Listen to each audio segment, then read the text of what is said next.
Creo que ya dejó de llover ya.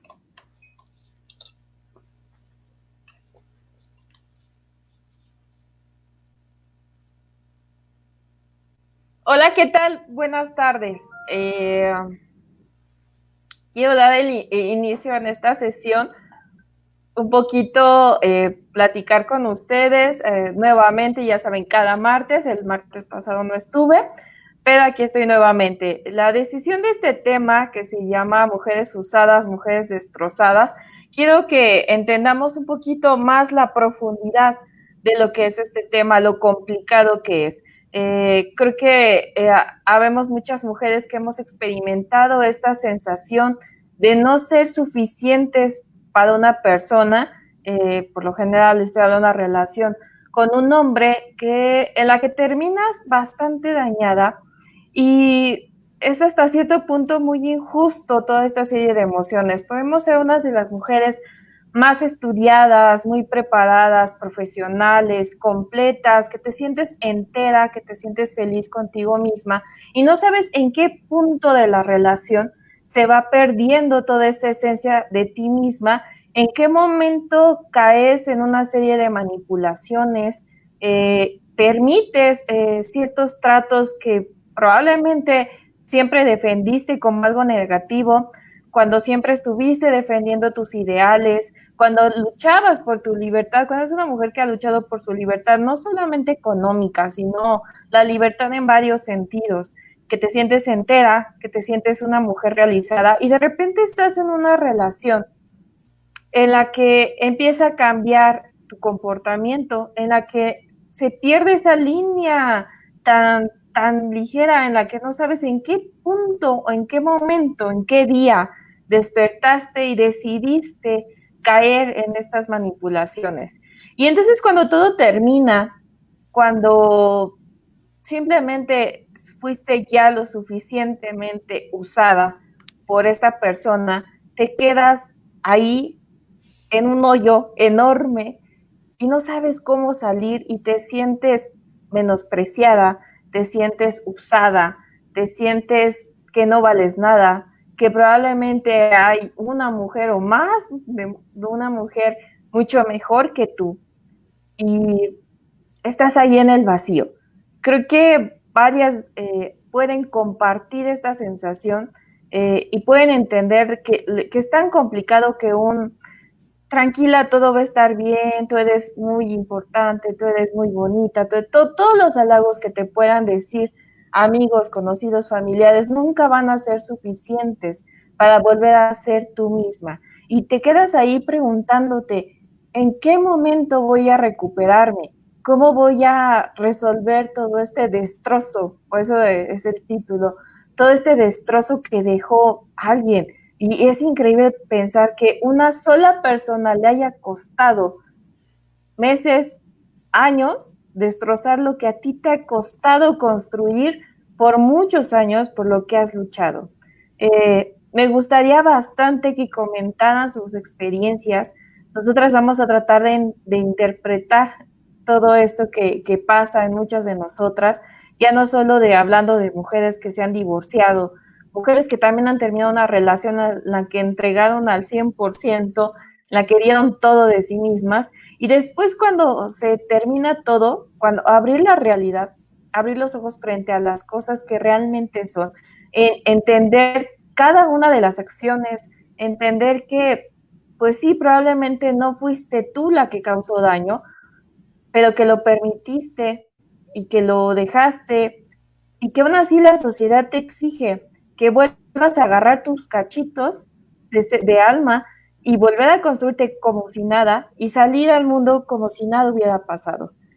Eh, Me gustaría mucho de verdad que compartieran sus experiencias. Creo que es un tema demasiado profundo y complicado. Ya hemos hablado mucho del anillo de compromiso, del matrimonio, del sentimiento de propiedad hacia los hombres, lo que ellos sienten por nosotras, este sentido de tú eres mía y vas a ser mi mujer, etcétera. Pero ¿qué pasa cuando acaba todo este circo de propiedad? ¿Qué pasa con las mujeres que ya no son propiedad de nadie, pero el problema es que ya no son ni siquiera propiedad de ellas mismas? Buenas tardes, doctora. Hola, ¿cómo estás, Elsa? Hola amigas y amigos. Precisamente este tema que parece muy sencillo en el abordaje, pero muy complicado y muy profundo, vamos a tratar de encontrar un hilo con el fin de llegar al núcleo y ustedes nos van a ayudar justamente a estas interpretaciones con sus comentarios, porque fíjate, Elsa, el problema no es la historia de esa mujer o de esas mujeres que fueron usadas. ¿En qué sentido vamos a ocupar la palabra uso? Puede ser desde utilizadas económicamente, social y políticamente, hasta usadas en su cuerpo. Y creo que esa es la parte más dolorosa para una mujer, porque una mujer puede soportar que le quiten su dinero, que le quiten el poder que pudo haber acuñado en la relación con los otros o igual en la esfera pública. Puede soportar la mujer que la humillen, que la maltraten, pero lo que no puede soportar es el uso de su cuerpo como un objeto inanimado. Y esa es la parte que a mí me gustaría abordar hoy, precisamente el uso del cuerpo, pero sobre todo el uso sin deseo, donde el deseo de la propia mujer calla, queda silenciado, para dar paso al deseo del otro y sobre todo al goce del otro, de tal forma que mi propio cuerpo es el objeto que hace gozar al otro, donde yo no estoy invitada, donde yo no estoy incluida, porque el goce es estrictamente del hombre. Entonces, esta experiencia es sumamente dolorosa, porque igual nos podemos remitir al himen. Y tú sabes que el asunto de la virginidad tiene que ver con el hecho de ese enunciado discursivo tan despectivo que dice, es que es una mujer usada, es que ya no es señorita, es que ya no es virgen, es que ya no vale. Y entonces, aparentemente, ahora en la era de la tolerancia, entrecomillado, ya no se dice, pero se piensa. Claro. Y entonces se infiltra por la piel y por la mente de esas mujeres que fueron usadas. Y que bueno, pues hace 50 años, 60 años, cuando esto se explicaba muy bien en el cine mexicano, con actrices como Libertad Lamarque y toda esta genealogía de divas, se exponía el problema de la mujer usada, usada sexualmente. Después fue silenciándose ese discurso y ya no se dice, pero se piensa. Entonces, la mujer es usada en su cuerpo, en su alma y en todas sus funciones sociales. Por eso es tan grave pensar que tendríamos que ser usadas, utilizadas y estropeadas, como es el tema de nosotros, ¿no? Claro, y es que hay que entender que cuando hablamos de usar el cuerpo, sí, obviamente un gran ámbito es el ámbito sexual, pero también el cuerpo de una mujer abarca mucho más cosas, ¿no? El uso de una mujer, como usted claramente lo dijo, no es nada más el uso de nuestro dinero, el uso de nuestro poder, de nuestras capacidades, sino esa destrucción, ese abuso hacia nuestras cualidades, hacia nuestra esencia, hacia nuestra forma de ser. El uso de una mujer cuando te dicen, bueno, la esposa, novia que tienes es increíble, la otra persona simplemente no lo asimila, porque no es de esta forma que él o ella lo ve. Y creo que me parece muy choqueante esto que usted menciona sobre la virginidad. y ya no sobre una virginidad como antes la conocíamos, en la que se exigía públicamente que la mujer llegara virgen al matrimonio para entregarse al hombre que ama. Actualmente ya no se dice, pero se lo dice con las perfectas palabras, se piensa. Y se pasa de generación en generación y sigue siendo algo muy prevalente entre nosotras, porque incluso si tú tienes relaciones antes del matrimonio o con un noviazgo, incluso son las mismas grupos de amigas que se dicen, pero ¿por qué lo hiciste? ¿Estás segura? ¿Por qué habría que estar segura entonces? ¿Qué tendríamos que pensar? ¿Cómo tendríamos que ver al hombre para poder decir, sí, sí estoy segura? Y muchas de nosotras es lo peor que nos carga, el hecho de haber pensado, porque igual, no se dice, pero se piensa, el haber entregado tu sexualidad, tu goce, tu cuerpo a una persona que tú creíste que lo merecía, que era el adecuado.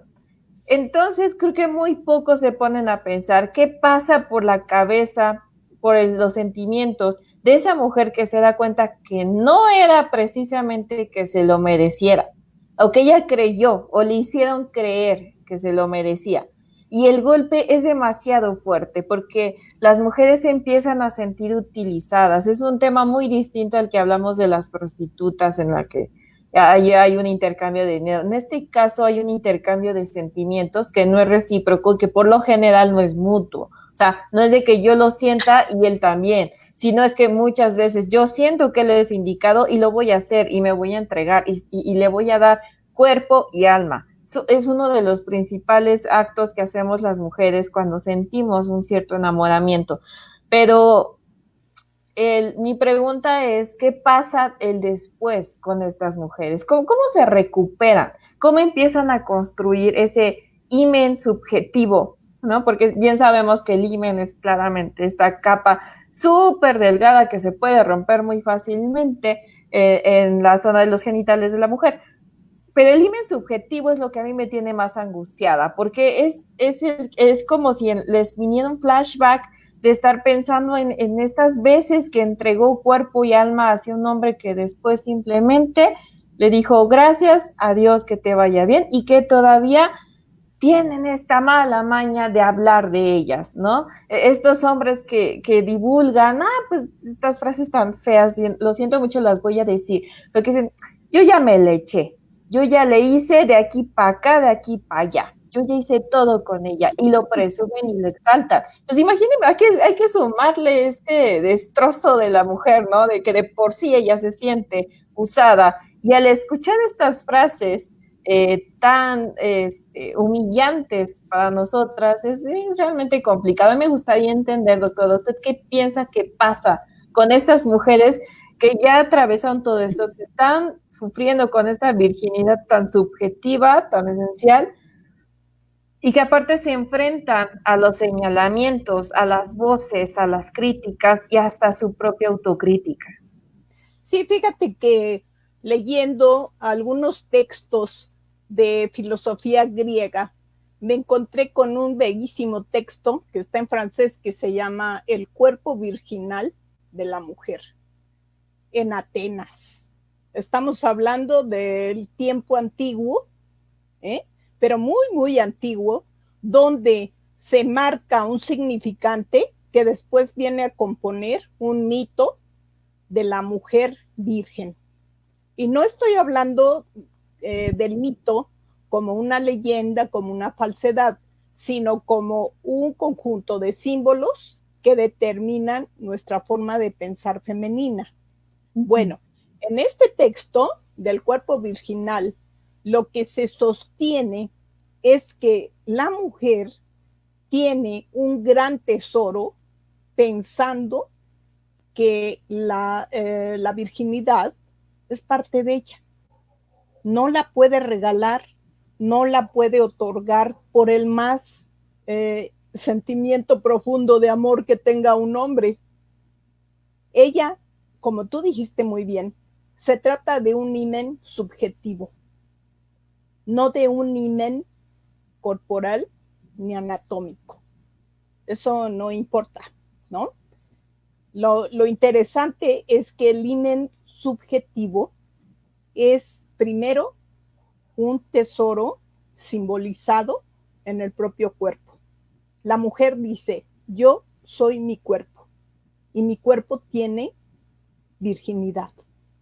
De tal forma que el hombre haga lo que haga, se la eche o no se la eche como tú dices, ella sigue siendo virginal.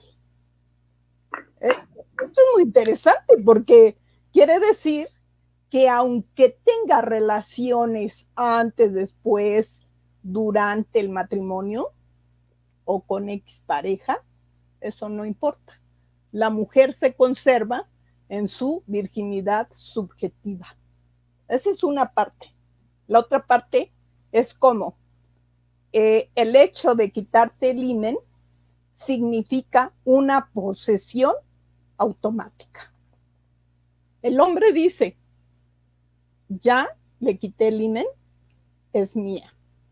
Y dejo el sello, dejo la marca como un gran tatuaje de la introducción de mi miembro viril adentro de ella.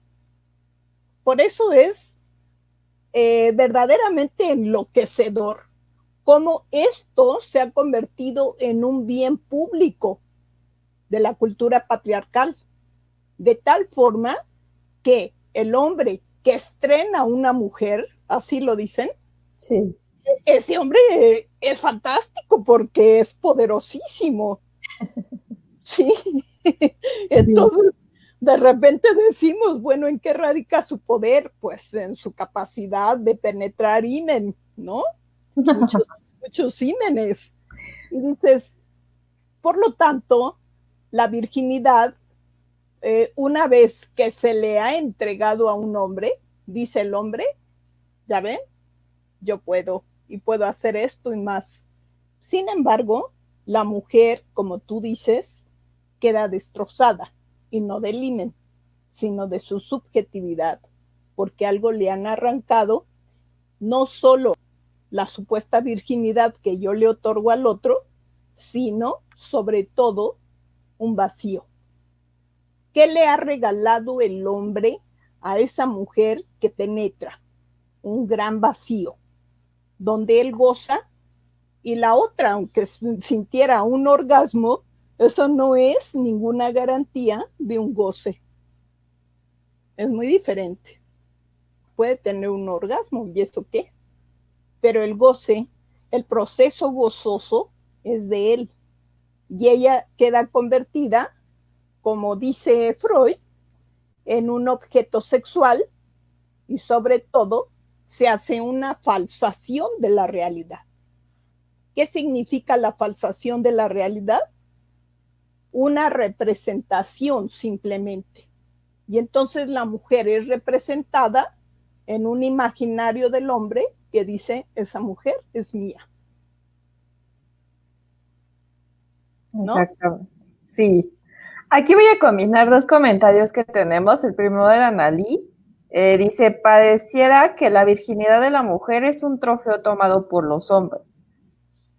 También la virginidad, y la quiero combinar con lo que nos dice Magdalena Lomelí, dice, hay hombres que sin importar el sentir de la mujer, apuestan por ver por ver quién conquista a una mujer solo por la posición que ocupa. Estos adjetivos, la bonita, la virgen, la jefa, la fea, la difícil, la millonaria, ¿sí? Sí. Exactamente esta combinación, porque podemos hablar de sí la virginidad de la mujer, pero la virginidad tal cual estamos hablando. Es decir, podemos haber tenido lo que las mujeres llamamos nuestra primera vez con ese hombre ideal, pero es tan subjetivo y tan complejo el pensamiento de una mujer que el himen subjetivo parece reconstruirse una vez que termina ese periodo. Y después se vuelve a formar esta cantidad de sentimientos tan complejos que tenemos y vuelve a aparecer esta sensación virginal que llevamos nosotras mismas, que ya es intrínseca. Y entonces lo que dice Magdalena, pareciera que el hombre lucha por esta posesión, por sentirse el capaz, lo que usted dice, ¿no? Esta mujer, el adjetivo que ustedes quieran, como nos dice Magdalena, ya fue mía, ya la hice mía.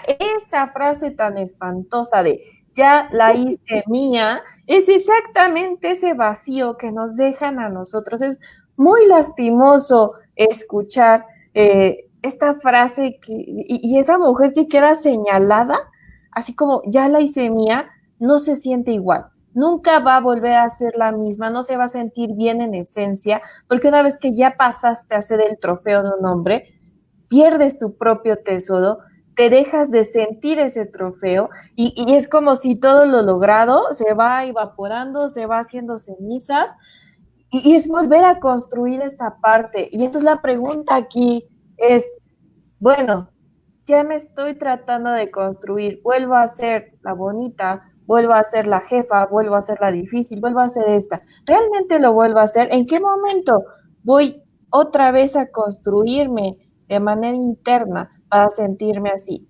Y no sé si esto es cuestiones de cambios que vamos nosotras percibiendo, porque creo que no es lo mismo siendo un poquito más jóvenes, cuando termina estas rupturas, la construcción de ellas mismas pareciera que fue más fácil. No sé qué opina Esther. No sé si se trata de que una vez que ya pasamos por muchos años de fortaleciéndonos a nosotras mismas, es más doloroso saber que todo este trabajo día a día que nos ha costado años, de repente llega un fulanito, te dice, lo logré, te hice mía, ahí está tu hueco enorme, tu vacío que yo no tengo idea de cómo vas a sanar y tampoco me interesa.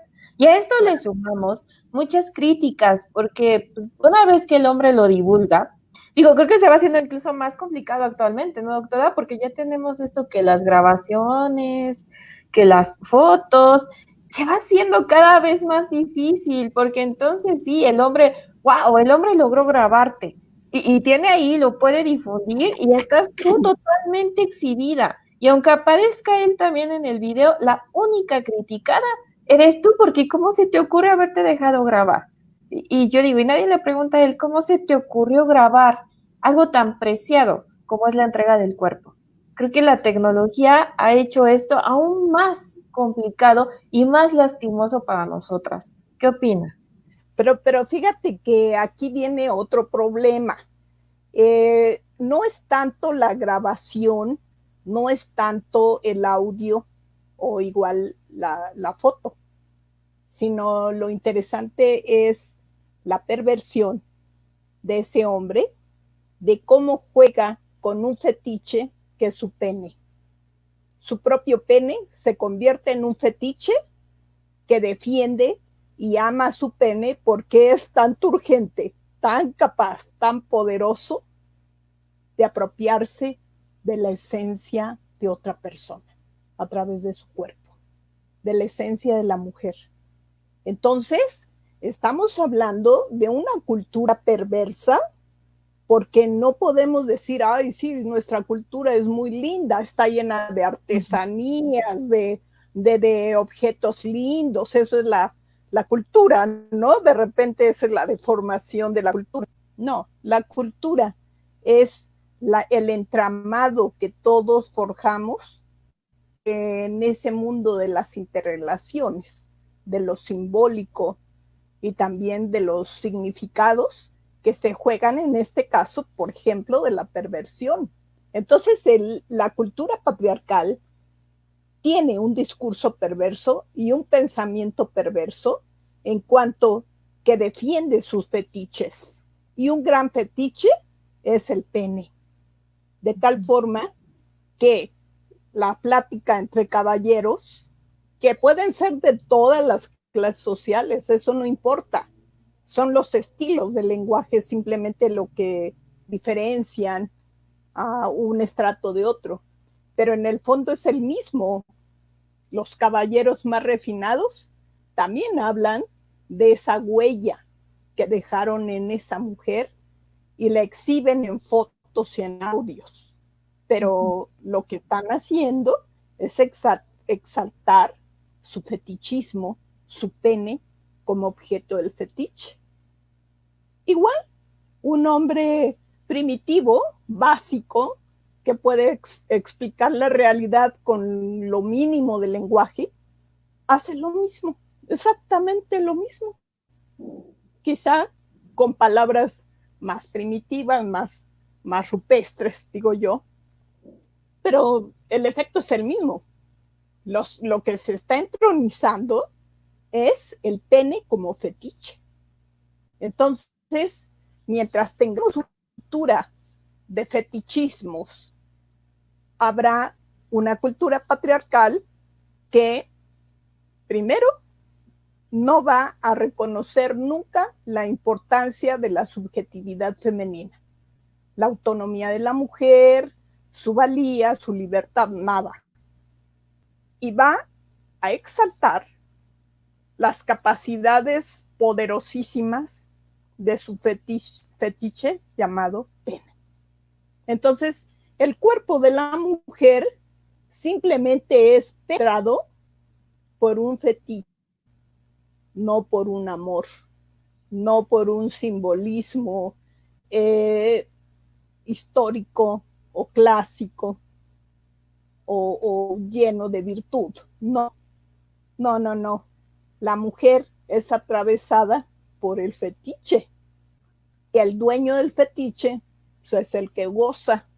Por lo tanto, la mujer queda vacía en ese instante en que la han poseído. Porque ¿qué le dejan? ¿Le dejan una historia? No, le dejan un destrozamiento de una posible historia que ella pudiese hacer, que era lo que tú preguntabas, ¿no? ¿Cómo le va a hacer esa mujer para rehabilitarse? Porque tiene otro problema. Va por la calle y dicen, mira, esa ya, ¿no? Puntos suspensivos. Y entonces por ahí dice otro discurso, y vendrá un hombre muy bueno que la recogerá con su defecto. ¿No? Sí, La recoge, sí, lo dicen. Dicen, oye, amiga, ¿quién será el hombre que te recoja con todo lo que te ha pasado? Entonces, el discurso de las mujeres también es fortalecedor de la cultura de la perversión. Y eso está más grave, porque entonces nosotras mismas estigmatizamos a aquella amiga, aquel familiar femenino que reprobamos y señalamos porque tuvo relaciones sexuales, porque se acostó con un hombre por X o Y, pero es estigmatizada. Entonces te das cuenta cómo el fetiche va con la estigmatización, van juntos. claro, y estas críticas tan crueles que nos hacemos entre nosotras mismas, ¿no? De que, híjole, a pesar de todo lo que te ha pasado y todo lo que has hecho, va a haber un hombre, así como el típico príncipe azul, ¿no? Va a haber un hombre que te perdone, que pueda vivir con todo eso, como si fuera de la cosa más trágica que una mujer nos puede pasar, o como si eso disminuye nuestro valor. Es como decía Magdalena, bueno, es la jefa, voy a elegir ese, es la jefa, y la jefa ya fue utilizada, ya fue destrozada. ¿Vuelve a ser la jefa? Para las demás personas probablemente sí, pero para ella misma no. Y este tipo de discursos en el que nos dicen que va a haber alguien que te va a querer con todo eso, va a haber alguien que va a llenar este vacío.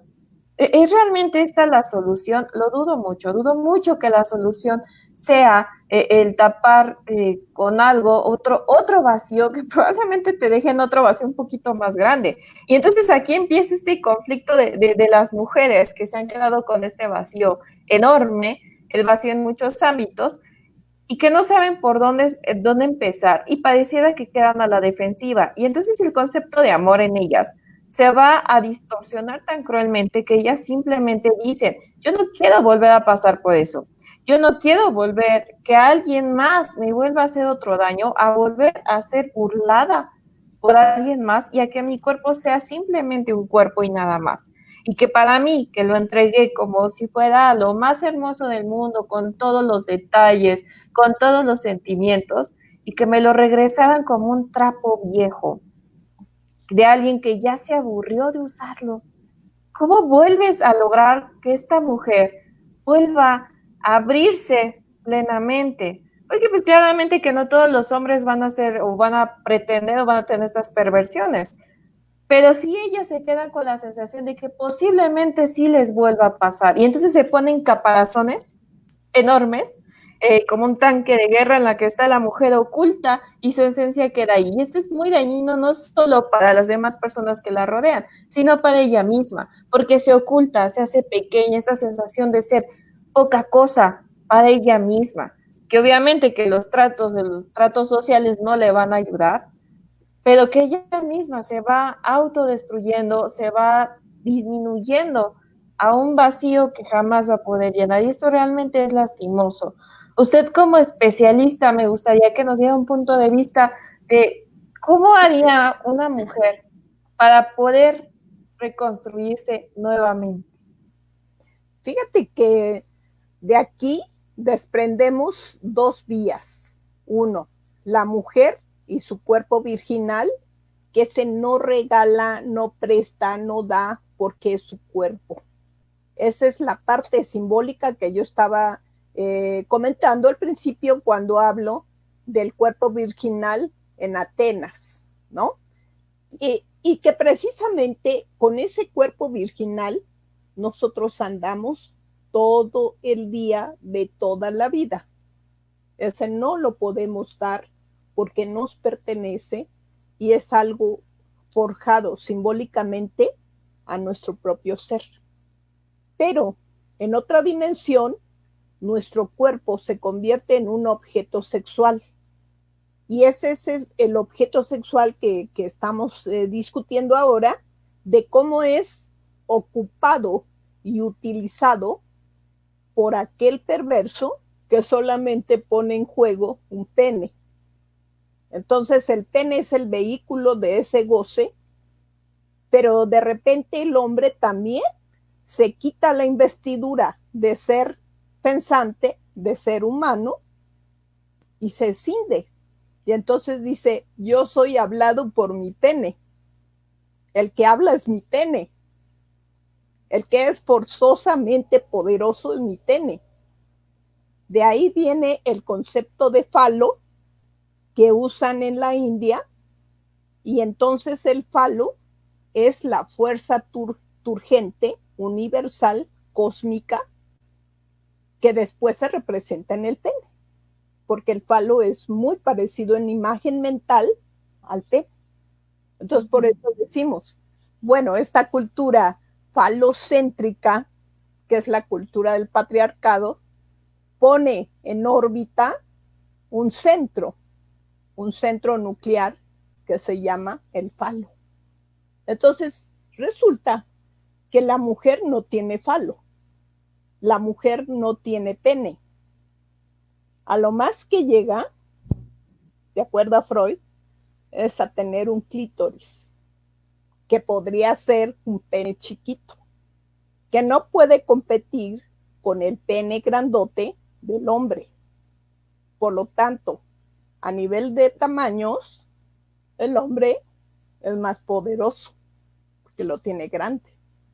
Y la mujer que tiene un clítoris chiquito es como un pene, no es un pene, es como un pene en esa relación, digamos, analógica, pero como es simplemente como una analogía, no tiene la fuerza ni el poder del falo.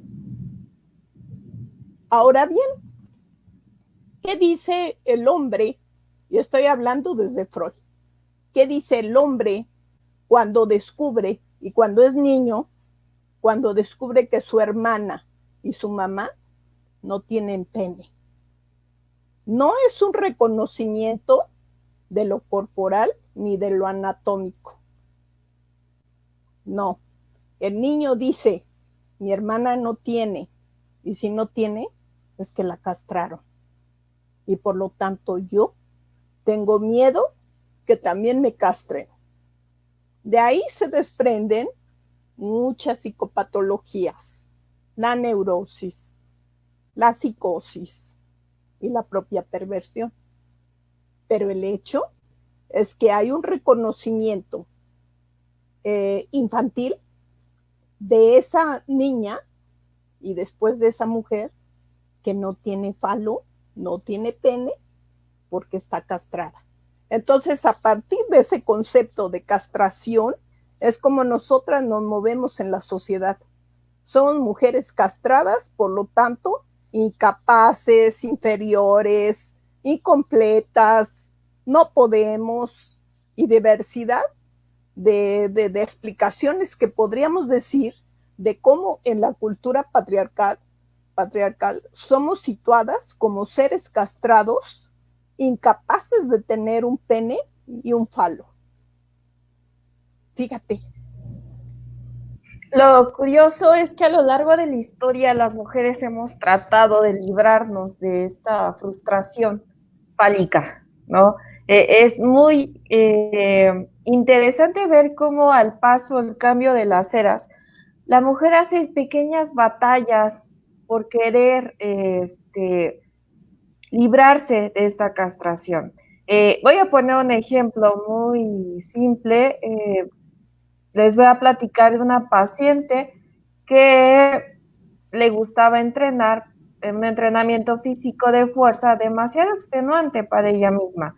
Y entonces en la hora de querer una plática muy común entre ella, se le preguntaba, bueno, ¿por qué? Obviamente se tapa con estas ideas de por mi salud, por mi físico, porque no me quiero enfermar, porque no quiero tener diabetes, bla, bla.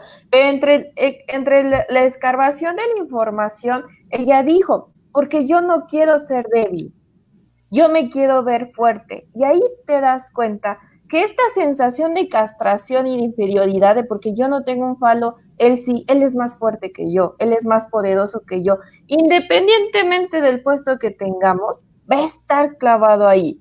Y entonces te das cuenta cómo entre el discurso va saliendo esta declaración muy fuerte de no quiero sentirme débil, quiero ser una mujer fuerte, representada obviamente en este caso, pues con un entrenamiento físico demasiado fuerte, demasiado cansado, hasta diría yo. Pero es muy curioso cómo las mujeres nos adaptamos a la época y buscamos las herramientas para querer representarnos, para querer zafarnos de esta necesidad de tener un falo, como si esto fuera realmente poder.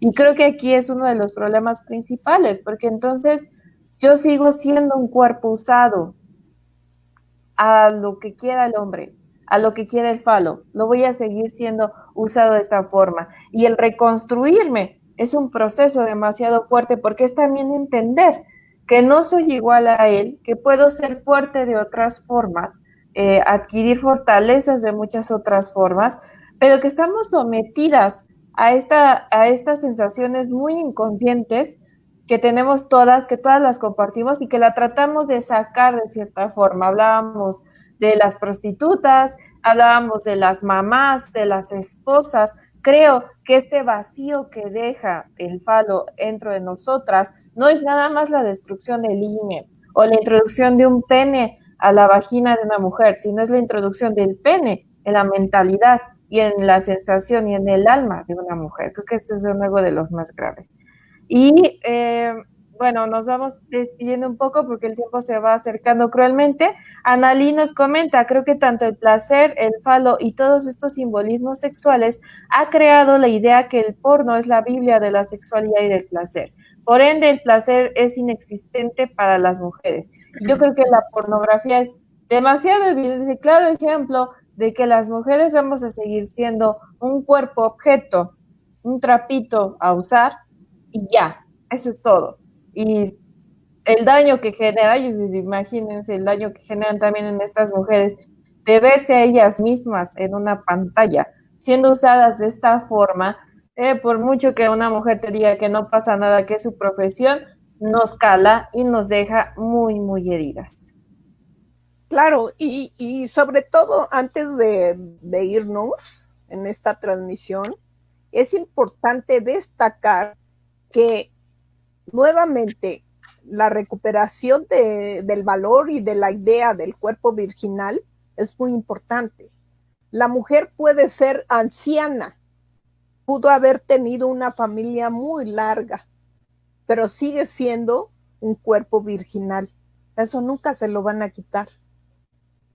Lo que usan es la apariencia, la parte más externa de tu cuerpo, que es la que se convierte en objeto sexual.